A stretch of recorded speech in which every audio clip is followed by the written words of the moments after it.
Hallelujah! Praise the lord. మీరందరూ బాగున్నారా? సంతోషంగా ఉన్నారా?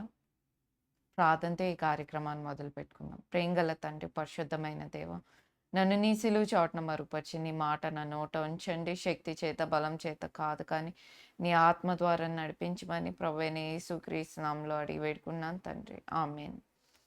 మీ అందరికీ వందనాలండి. మరి ఈ దినాన ఫాదర్స్ డే కదండీ!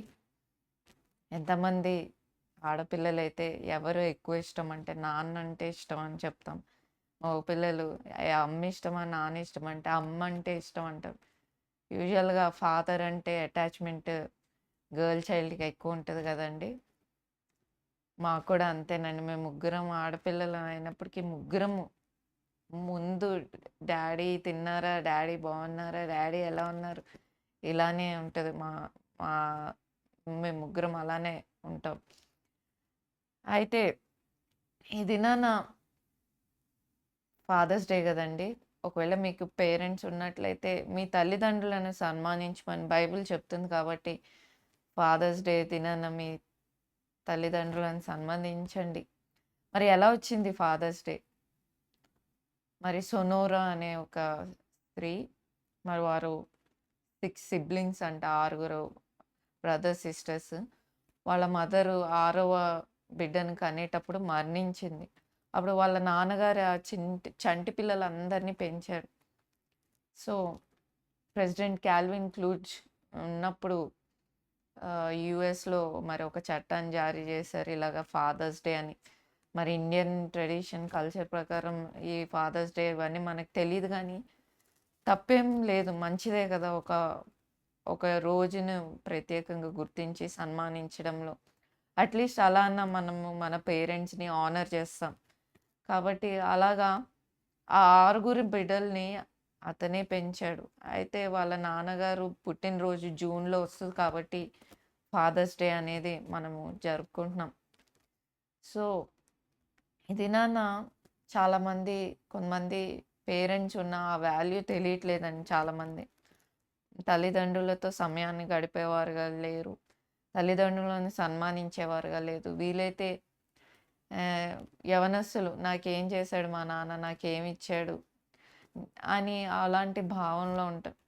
ఆ విలువ ఇప్పుడు అర్థం కాదు కానండి. ఒకరోజు వారు మరణించాక ఖచ్చితంగా ఆ విలువను మనం తెలుసుకుంటాం. దేవుడు వాక్యంలో చెప్పాడు, మీ తల్లిదండ్రులను సన్మానించమని. ఉన్నప్పుడే ఒక చిన్న గిఫ్ట్ ద్వారా సన్మానించడంలో తప్పేమీ లేదు.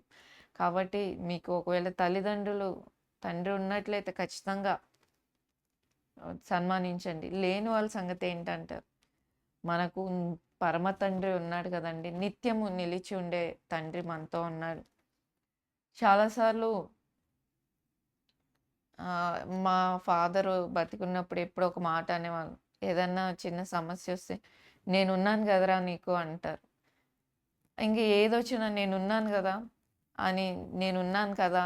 అని అంటూనే ఉండేవాళ్ళు. అదో తెలియకుండానే ఆ మాట వింటేనే ఎంతో ధైర్యంగా అనిపిచ్చేది. మొన్ననే రీసెంట్‌గా నేను గుర్తు చేసుకుంటూ ఉన్నాను. నేనున్నాను కదా! నేనున్నాను కదా! అంటూనే ఎంతో త్వరగా మా నాన్నగారు 62 సంవత్సరాలకి సడెన్‌గా హార్ట్ అటాక్ వచ్చి చనిపోయారు. కానీ ఆయన ఉన్న తల్లిదండ్రుల ప్రేమ కలలా మిగిలిపోతది అనేది బహుశా నిజమేమో. కానీ పరమ తండ్రి, నిత్యుడగు తండ్రి యేసయ్య ఎల్లప్పుడూ ఉన్నాడు. అదే కీర్తనలు మీరు 68:5లో చూసినట్లయితే, నేను తండ్రి లేని వారికి తండ్రిగా ఉన్నానంటాడు. నేను మిమ్మల్ని అనాథలుగా విడిచిపెట్టను. మరి ఒక ఆదరణకర్తగా ఆయన ఉన్నాడు. ఆయన తండ్రి లేని వారికి తండ్రిగా ఉంటూ ప్రతి ఒక్క అవసరతను తీర్చే దేవుడుగా ఉన్నాడు. మరి మనం అడక్కముందే మన తండ్రికి, పరమ తండ్రికి మనకి ఏం కావాలో ఏమో అన్నీ తెలుసు.